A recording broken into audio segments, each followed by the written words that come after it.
जब से गाजा के हमास और इजराइल के बीच जंग शुरू हुई, इस जंग में हूती विद्रोही भी कूद पड़े। वे फिलिस्तीन के समर्थन में लगातार इजराइल पर हमले करते रहे। जवाब में इजराइल भी उस पर पलटवार करता रहा। इस बीच हूती विद्रोही अमेरिका से भी खैर खाए हुए हैं, क्योंकि ईरान समर्थित होने की वजह से अमेरिका लगातार हूती विद्रोहियों को निशाना बना रहा है। अमेरिका ने ईरान समर्थित हूती विद्रोहियों के ठिकानों पर 8 अप्रैल को एक बड़ा हवाई हमला किया। दावा किया कि यमन में लाल सागर के किनारे स्थित बंदरगाह शहर होदेदा के पास अमेरिका की ओर से किए गए हवाई हमलों में कम से कम 10 लोगों की मौत हो गई। वहीं हूती विद्रोहियों ने बताया है कि होदेदा के अल हवाग जिले में हुए हमले में 16 लोग घायल हुए हैं।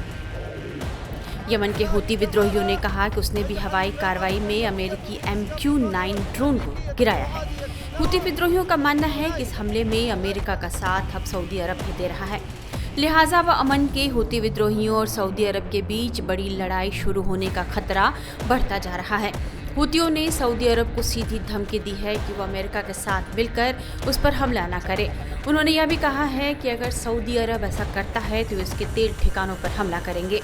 9 अप्रैल को यमन के शिया चरमपंथी हूती समूह ने सऊदी अरब को चेतावनी दी कि वह अमेरिका के नेतृत्व में चल रहे हमलों में हिस्सा न ले।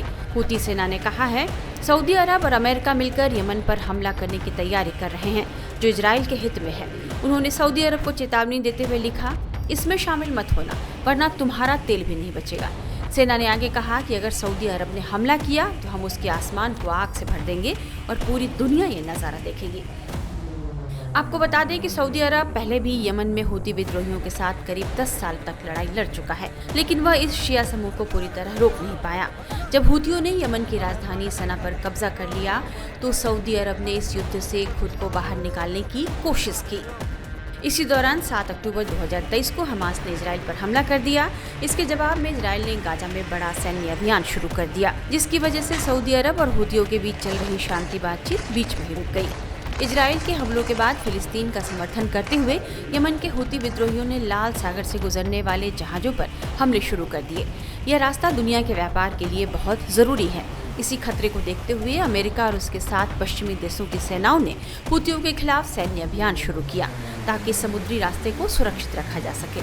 15 मार्च को अमेरिकी राष्ट्रपति डोनाल्ड ट्रंप ने ऐलान किया कि हूतियों की ताकत को खत्म करने के लिए यमन में कार्रवाई तेज की जाएगी। इसके बाद अमेरिकी सेना लगातार हूती ठिकानों पर हमले कर रही है। विशेषज्ञों का मानना है कि अगर यह लड़ाई और बढ़ती है तो सऊदी अरब के लिए खतरा बढ़ सकता है, क्योंकि उसकी सबसे बड़ी चिंता अपनी तेल फैक्ट्रियों और तेल सुविधाओं की सुरक्षा की है।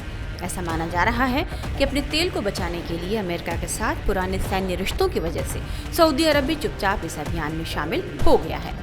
लेकिन अब हूती विद्रोहियों ने सऊदी अरब को जिस तरह से चेताया है, उसके बाद सऊदी अरब को सोचने की जरूरत पड़ सकती है।